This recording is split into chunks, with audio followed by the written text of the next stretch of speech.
आज हम बात करेंगे पीडल इक्वेशन की कि पीडल इक्वेशन किस चीज़ को कहते हैं।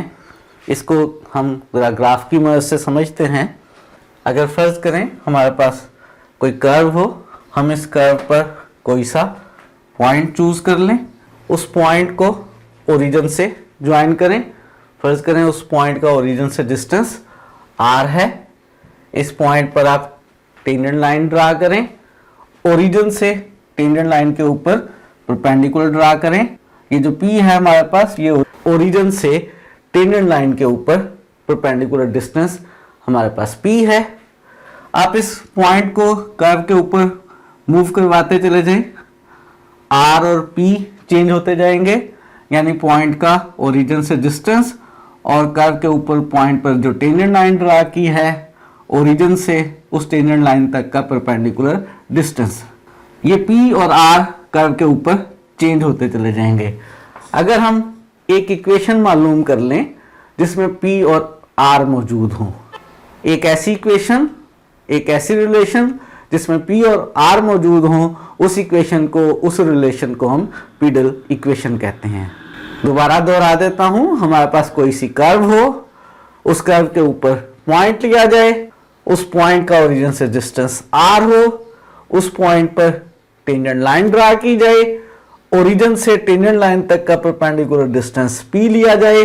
जैसे जैसे आप पॉइंट को चेंज करते चले जाएंगे, R और P चेंज होते चले जाएंगे। एक ऐसी इक्वेशन जिसमें R और P मौजूद हों, हम उसको कर्व की पीडल इक्वेशन कहेंगे। उस इक्वेशन में आपको किसी भी पॉइंट का R पता होगा तो P मालूम कर सकेंगे, और अगर किसी भी पॉइंट के ऊपर आए गए टेंजेंट लाइन का ओरिजिन से डिस्टेंस P पता होगा तो आप R मालूम कर सकेंगे। P और R में जो रिलेशन बनेगी उस रिलेशन को हम पीडल इक्वेशन कहेंगे। पीडल इक्वेशंस का इस्तेमाल क्या है? पीडल इक्वेशंस का इस्तेमाल मैकेनिक्स के अंदर है। मैकेनिक्स की क्लासिकल प्रॉब्लम्स को सॉल्व करते हुए हम कर्व की पीडल इक्वेशन को यूज करते हैं। इन सारी बातों को कि पीडल इक्वेशन क्या होती है लिख लेते हैं। फर्ज करें हमारे पास कोई कर्व है,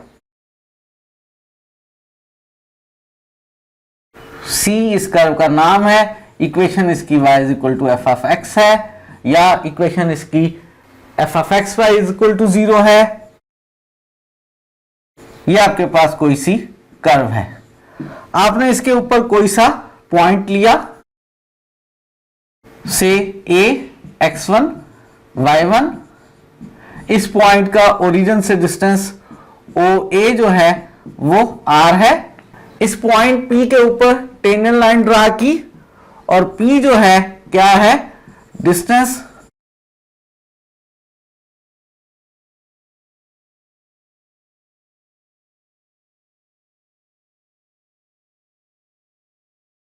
A के ऊपर जो टेंजेंट लाइन ड्रा की है उसका ओरिजिन से डिस्टेंस जो है वो P है, और R पॉइंट का ओरिजिन से डिस्टेंस है। P और R में जो रिलेशन है उस रिलेशन को हम पीडल इक्वेशन कहते हैं।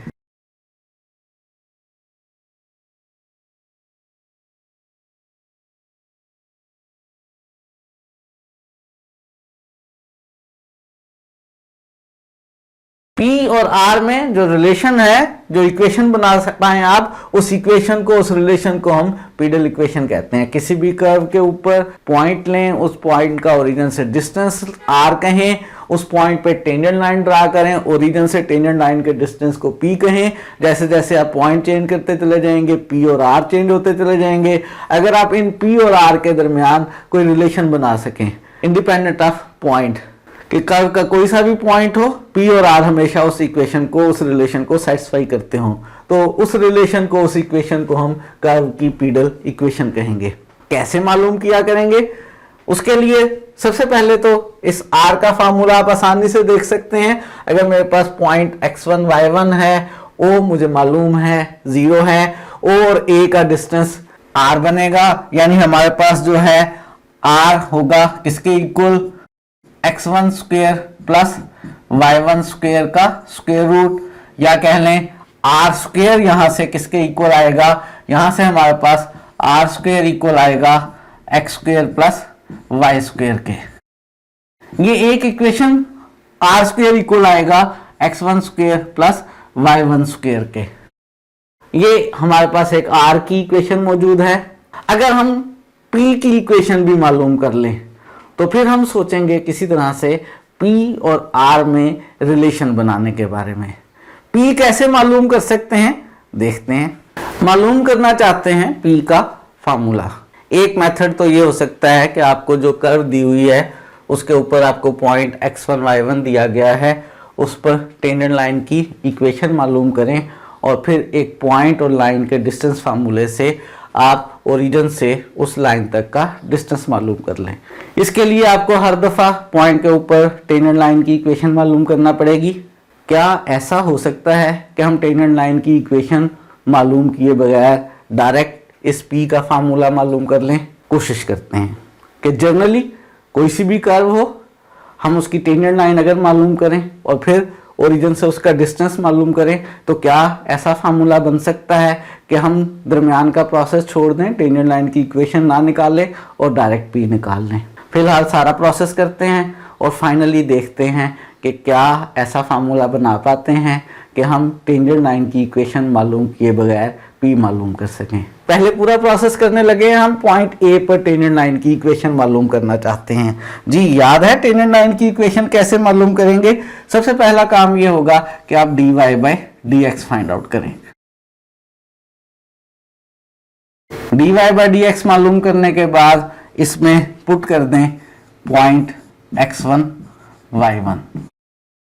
हमारे पास क्या आ जाएगी? हमारे पास m आ जाएगी, यानी slope of tangent line at x1 y1।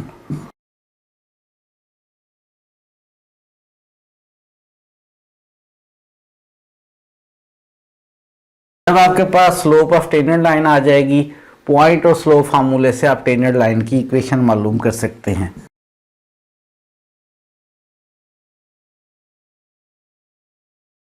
क्या बनेगी? फार्मूला है हमारे पास y minus y1 is equal to m into x minus x1। इसको स्टैंडर्ड शेप में चेंज कर लेते हैं। y माइनस y1 m से मल्टीप्लाई कर लें, mx माइनस mx1 लेफ्ट पर शिफ्ट कर लें, y minus y1 minus mx और mx1 इक्वल्स टू 0। आप इसको लिख सकते हैं y minus mx1 minus y1 is equal to 0। mx1 right पे प्लस का है, माइनस का है, लेफ्ट पर आकर प्लस का हो जाएगा। y minus mx plus mx1 minus y1 is equal to 0। p क्या चीज़ है? p हमने कहा है ओरिजिन से इस टेंजेंट लाइन तक का डिस्टेंस। एक पॉइंट और एक लाइन का डिस्टेंस कैसे मालूम किया करते हैं? अगर आपके पास पॉइंट हो x1 y1, लाइन हो आपके पास ax plus by plus c is equal to 0, आप डिस्टेंस मालूम करना चाहें पॉइंट से लाइन तक का तो फार्मूला होता है लाइन की इक्वेशन में, ये पॉइंट पुट करें, इसका मॉडुलस लें और डिनोमिनेटर में x के कोफिशिएंट का स्क्वायर प्लस y के कोफिशिएंट का स्क्वायर और स्क्वायर रूट। इस फार्मूले को यूज़ करते हैं। हम p मालूम करना चाहते हैं। p क्या है? डिस्टेंस फ्रॉम ओरिजिन है। इसमें ओरिजिन पुट करें, y को 0 x को 0 पुट किया तो मेरे पास m x1 माइनस y1 का मॉडुलस और डिनोमिनेटर में क्या आ जाएगा? डिनोमिनेटर में आ जाएगा x के कोफिशिएंट का स्क्वायर और y के कोफिशिएंट का स्क्वायर। y का कोफिशिएंट 1 है, उसका स्क्वायर 1 प्लस x का कोफिशिएंट माइनस m है, उसका स्क्वायर m स्क्वायर और इसका स्क्वायर रूट। हम चाहें तो ऊपर मॉडुलस के अंदर है, y1 को पहले लिख रहा हूँ minus m x1 over 1 plus m का स्क्वायर और स्क्वायर रूट, और ऊपर हमारे पास मॉडुलस भी मौजूद है। m हमारे पास क्या है? dy बाई dx की वैल्यू एट x1 y1, ये हम यहाँ पर सब्स्टिट्यूट कर लेते हैं तो हमारे पास p का फार्मूला है y1 माइनस x1 और m की जगह dy by dx eight x1 y1, इस सारे का मॉडुलस, और डिनोमिनेटर में है हमारे पास 1 प्लस इस dy बाई डी एक्स का स्क्वायर पॉइंट पुट करने के बाद और इस सारे का स्क्वायर रूट। ये मेरे पास p का फार्मूला आ गया जो कि क्या है, ओरिजिन से टेंजेंट के ऊपर परपेंडिकुलर डिस्टेंस। और इसमें कहीं टेंजेंट लाइन की इक्वेशन इस्तेमाल नहीं हो रही है। आइंदा से जब भी हमने किसी पॉइंट के ऊपर टेंजेंट लाइन का ओरिजिन से डिस्टेंस निकालना होगा तो हम टेंजेंट लाइन मालूम किए बगैर इस फार्मूले से टेंजेंट लाइन का डिस्टेंस मालूम कर सकते हैं। इस फार्मूले को हम याद रखेंगे। हमने मालूम कर लिया है कि कर्व कोई सी भी हो, कर्व के ऊपर कोई सा भी पॉइंट लिया जाए, उस पर जब टेंजेंट लाइन ड्रा की जाए तो टेंजेंट लाइन की इक्वेशन निकाले बगैर आप ओरिजिन से टेंजेंट लाइन तक का जो परपेंडिकुलर डिस्टेंस है वो इस फार्मूले से मालूम कर सकते हैं। हम मालूम करना चाहते हैं पीडल इक्वेशन। हमने कहा है P और R में जो रिलेशन होती है वो पीडल इक्वेशन होती है, जिसमें R कर्व के किसी भी पॉइंट का ओरिजिन से डिस्टेंस होता है और R स्क्वायर इक्वल होता है x1 square plus y1 square के। हम मालूम करना चाहते हैं P और R में रिलेशन। मेथड सीखने लगे हैं कि P और R में रिलेशन कैसे मालूम करेंगे। हमें कर्व दी गई है y is equal to f of x या f of x y equals to 0। हम मालूम करना चाहते हैं पीडल इक्वेशन यानी P और R में रिलेशन। कर्व के किसी भी पॉइंट के कॉरस्पॉन्डिंग P और R दिए जाएं तो P और R की इक्वेशन बन जाए जिसमें पॉइंट इन्वॉल्व ना हो। उसके लिए सबसे पहले हम जनरली कोई पॉइंट x1 y1 अज्यूम कर लेंगे कर्व पर। वो पॉइंट कर्व की इक्वेशन को सेटिस्फाई करेगा। हमारे पास एक इक्वेशन बन जाएगी। हमें मालूम है, हमने अभी देखा है R स्क्वायर इक्वल होता है x1 square plus y1 square के। इसको इक्वेशन 2 कह लिया करेंगे। कर्व की इक्वेशन से dy बाई डी एक्स मालूम करके उसमें पॉइंट पुट करेंगे और उसकी मदद से ये P मालूम करेंगे। P का फार्मूला है, ऊपर मॉडुलस है y1 minus x1 dy by d x at that point x1 y1 और नीचे 1 plus dy by d x at x1 y1 का स्क्वायर और इस सारे का स्क्वायर रूट। ये जो हमारे पास तीन इक्वेशन बन जाएंगी कर्व की इक्वेशन में पॉइंट पुट करने से, x1 square plus y1 square is equal to r square equal लेने से और इक्वेशन 3 जो P का फार्मूला है। इन तीनों इक्वेशन में से जब हम x1 और y1 को एलिमिनेट कर लेंगे तो हमारे पास एक इक्वेशन आ जाएगी P और R में, एक रिलेशन आ जाएगी P और R में, और जो इस बात पर डिपेंड नहीं करेगी कि कर्व के ऊपर हमने कौन सा पॉइंट लिया है। उसी रिलेशन को, उसी इक्वेशन को हम पीडल इक्वेशन कहेंगे। और ये हमने देखा है कि मेथड उसका क्या है। कर्व की इक्वेशन में पॉइंट पुट करें, आर स्क्वायर को इक्वल लें x1 square plus y1 square के, P का ये फार्मूला लें, इन तीनों इक्वेशन में से x1 y1 को एलिमिनेट कर लें, आपके पास पीडल इक्वेशन आ जाएगी। एक्सरसाइज 6.2 में से क्वेश्चन नंबर 14 और 15 इसी तरह के हैं जिनमें हमने पीडल इक्वेशन मालूम करनी है। क्वेश्चन 14 मैं करवा रहा हूं, क्वेश्चन 15 आप खुद कर लेंगे। क्वेश्चन नंबर 14 कर रहे हैं। कर्व हमें दी गई है ellipse x square over a square plus y square over b square equal to 1। मालूम करना चाहते हैं इसकी पीडल इक्वेशन। फार्मूला है जो लाना है वो है 1 over p square equal to 1 over a square plus 1 over b square minus r square over a square b square. Method हम सीख चुके। कोई सा पॉइंट ले लेते हैं सबसे पहले।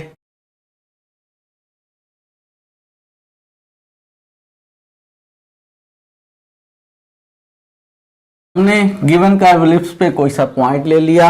ये पॉइंट एलिप्स की इक्वेशन को सेटिस्फाई करेगा। इसको इक्वेशन नंबर 1 कह लेते हैं। एक बात हमें हमेशा से मालूम है कि r इस पॉइंट का ओरिजिन से डिस्टेंस है और x1 square plus y1 square is equal to r square के होता है।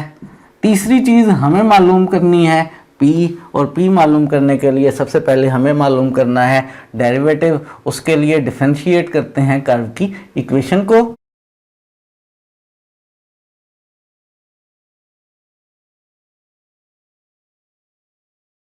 तो ये जो कर्व की इक्वेशन दी हुई है इसको डिफरेंशिएट कर लेते हैं with respect to x। X square का डेरिवेटिव 2x आएगा, a स्क्वायर कांस्टेंट एज इट इज, इस सेकंड टर्म में b square constant as it is. y square का डेरिवेटिव क्या आएगा, y स्क्वायर का डेरिवेटिव 2y और फिर dy by d x, right side पर 1 का डेरिवेटिव 0 आएगा। यहाँ से हमने मालूम करना है dy by d x. 2x over a square को राइट साइड पर ले जाते हैं, लेफ्ट साइड पर हमारे पास रह जाएगा 2y over b square d y by d x, और राइट साइड पर हमारे पास आ जाएगा minus 2x over a square. इसमें 2 दोनों साइड्स पर कैंसिल हो जाएगा। लेफ्ट साइड पे dy बाई डी एक्स है और राइट साइड पर minus x over a square है। ये बी स्क्वेयर और y राइट पर ले जाएंगे, बी स्क्वेयर न्यूमिनेटर में और y डिनोमिनेटर में। इसको अरेंज कर लेते हैं, ये बन जाएगा हमारे पास minus b square over a square x over y। हमने ये डेरिवेटिव मालूम करना है कौन से पॉइंट पर, x1 y1 पर, तो इसमें पुट कर लेते हैं हम x1 और y1। हमारे पास dy by d x at x1 y1 जो है वो आ गया minus b square over a square x1 over y1। और हमें मालूम करना है p का फार्मूला हमारे पास मौजूद है। क्या है p का फार्मूला? हमारे पास p का फार्मूला है modulus of y1 minus x1 dy by d x at the point, और नीचे 1 plus dy by d x at the point x1 y1 का स्क्वायर और इसका स्क्वायर रूट। इसमें वैल्यूज पुट करते हैं y1 माइनस x1 और dy बाई डी एक्स की ये वैल्यू।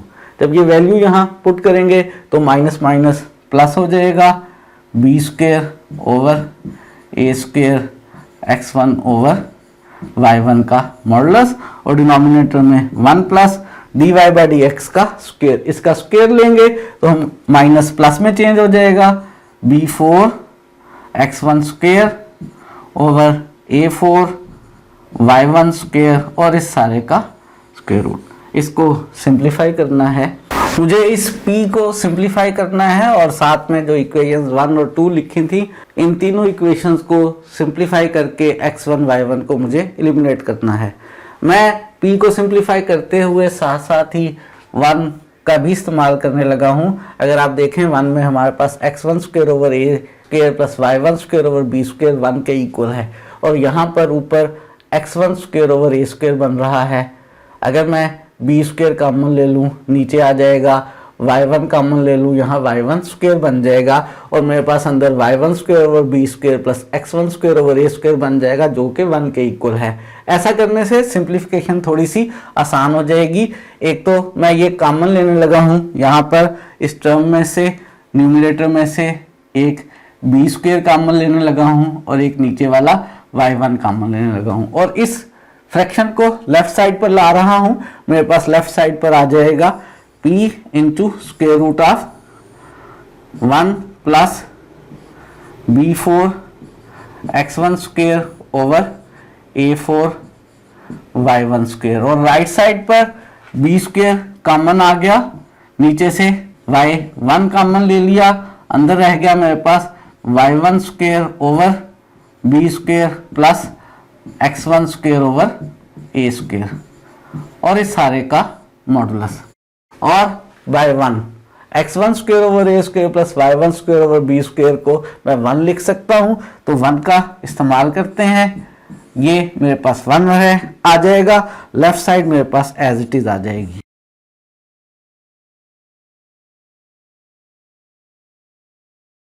राइट साइड पर मेरे पास रह गया बी स्क्वायर ओवर y1 का modulus, x1 square over a square plus y1 square over b square किसके इक्वल हो गया?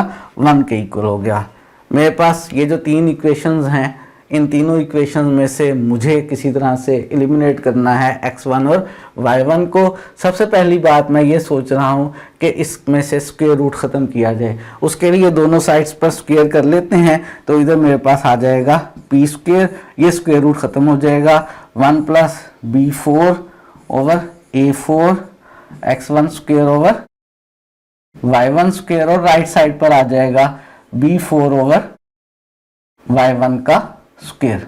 अगर थोड़ा सा हम गौर करें ये दोनों इक्वेशंस किस शेप में हैं, x1 square plus y1 square और constant, x1 square plus y1 square और कांस्टेंट, साथ में कोफिशिएंट्स भी हैं कुछ, क्या ये भी वैसी ही बन सकती है? अगर ये भी वैसी ही बन गई, x1 square plus y1 square और कांस्टेंट और x1 स्क्वेयर y1 स्क्वेयर के चाहे कोई कोफिशिएंट्स भी आएंगे, तो मेरे लिए x1 और y1 को एलिमिनेट करना आसान हो जाएगा।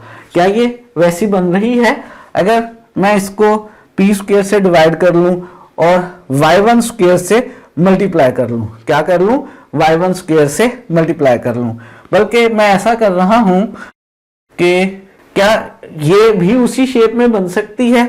उसके लिए मैं इस p स्क्वेयर को जो है राइट पर लेकर जा रहा हूं, तो मेरे पास आ जाएगा 1 plus b4 over a4 x1 square over y1 square b4 over y1 square और p स्क्वेयर, और y1 स्क्वेयर से मल्टीप्लाई कर रहा हूं, y1 square plus b4 over a4 x1 square is equal to b4 over p square.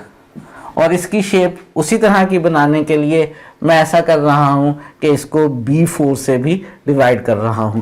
मेरे पास equation बन जाएगी y1 square over b4 plus x1 square over a4 is equal to 1 over p square. थोड़ा सा और arrange कर लेता हूं, मैं x1 स्क्वेयर की टर्म को पहले लिख लेता हूं, x1 square over a4 plus y1 square over b4 is equal to 1 over p square. इसको कह रहा हूं मैं इक्वेशन नंबर 3। 1, 2 और 3 इन तीनों को आपस में ऐसे सॉल्व करते हैं कि x1 और y1 एलिमिनेट हो जाए और इक्वेशन बन जाए p और r में, यानी पीडल इक्वेशन बन जाए। ये तीन इक्वेशन हैं मेरे पास 1, 2 और 3, और मुझे इन तीनों में से x1 और y1 को एलिमिनेट करना है, तो मेरे पास पीडल इक्वेशन आ जाएगी। तीनों इक्वेशन बहुत सिमिलर टाइप की हैं, तीनों में x1 square plus y1 square is equal to constant type की इक्वेशंस हैं। अगर मैं x1 स्क्वेयर को x और y1 स्क्वेयर को y समझूं, तो ये बेसिकली लीनियर इक्वेशंस हैं।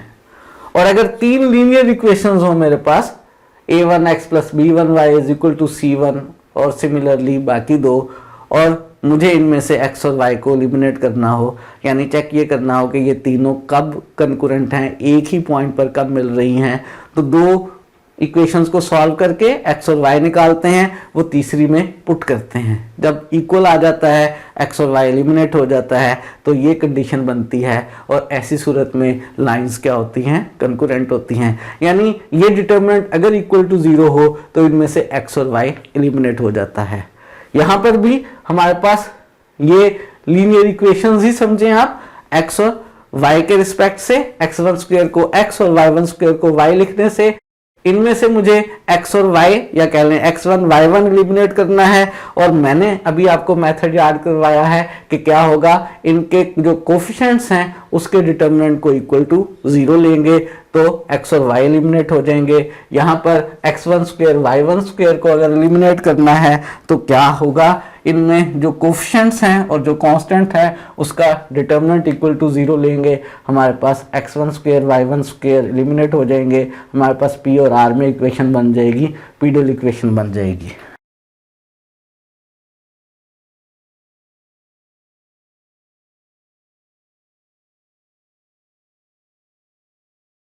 तो 1, 2 और 3 में से x1 और y1 को एलिमिनेट कर रहे हैं। सबसे पहले मैं 2 के कोफिशिएंट्स लिख रहा हूं, x1 स्क्वायर का 1, y1 स्क्वायर का 1, कांस्टेंट राइट साइड पर r स्क्वायर।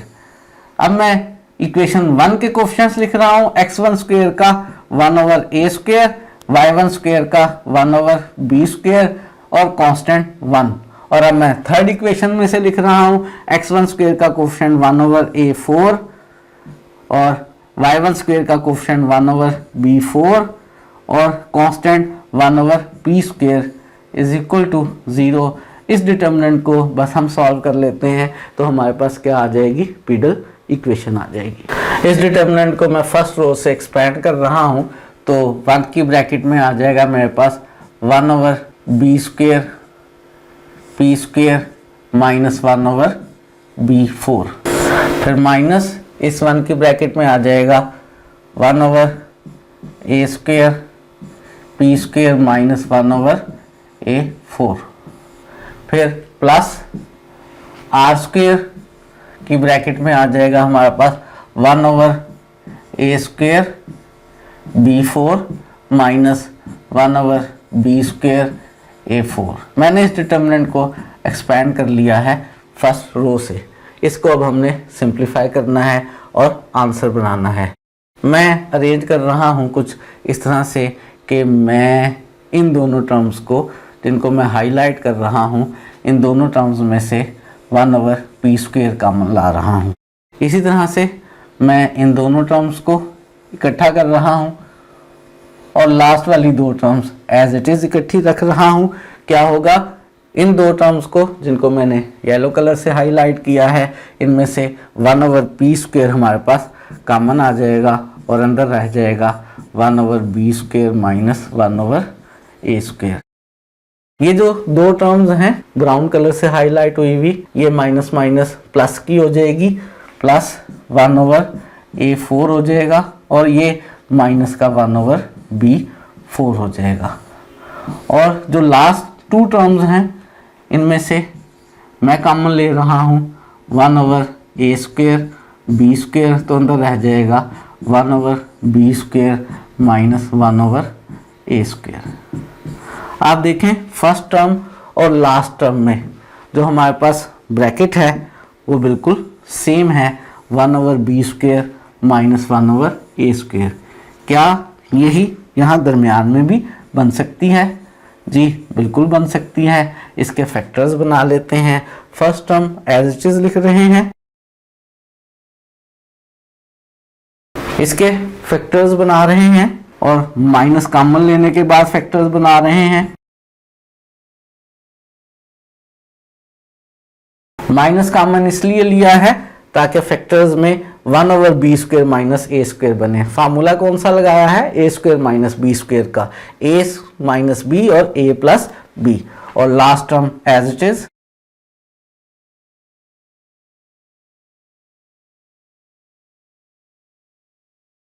इस पूरी इक्वेशन को अगर हम डिवाइड कर लें किससे, 1/b² माइनस 1/a² से, तो हमारे पास इक्वेशन रह जाएगी 1/p² minus 1/b² minus 1/a² plus r²/a² b² is equal to 0।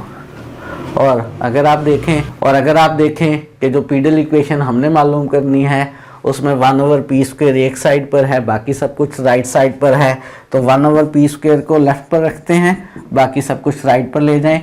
1/a² plus का हो गया, 1/b² प्लस का हो गया और माइनस हो गया r²/a² b²। यही वो पीडल इक्वेशन हमने ड्राइव कर ली है जो उसने कहा था कि ड्राइव करें।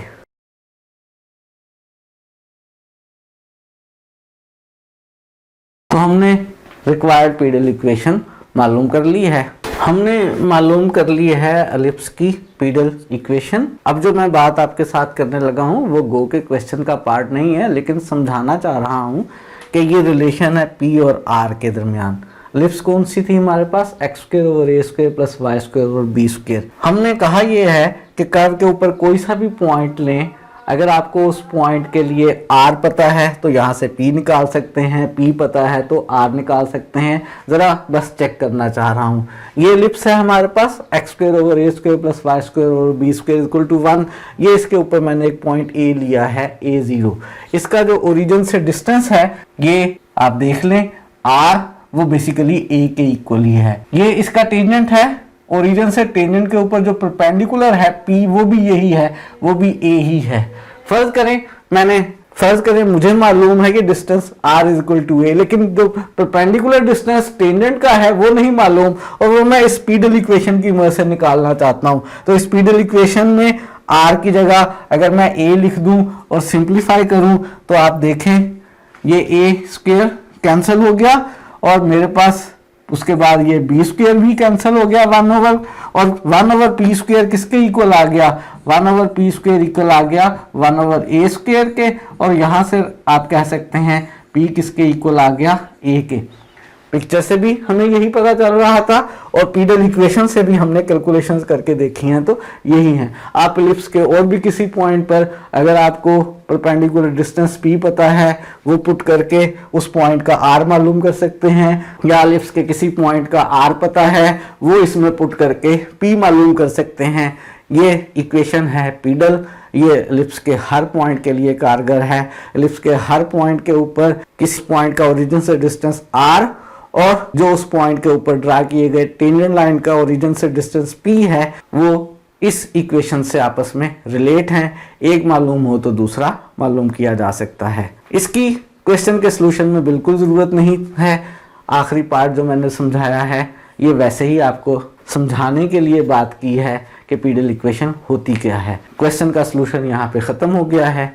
हमने पीडल इक्वेशन मालूम कर ली है।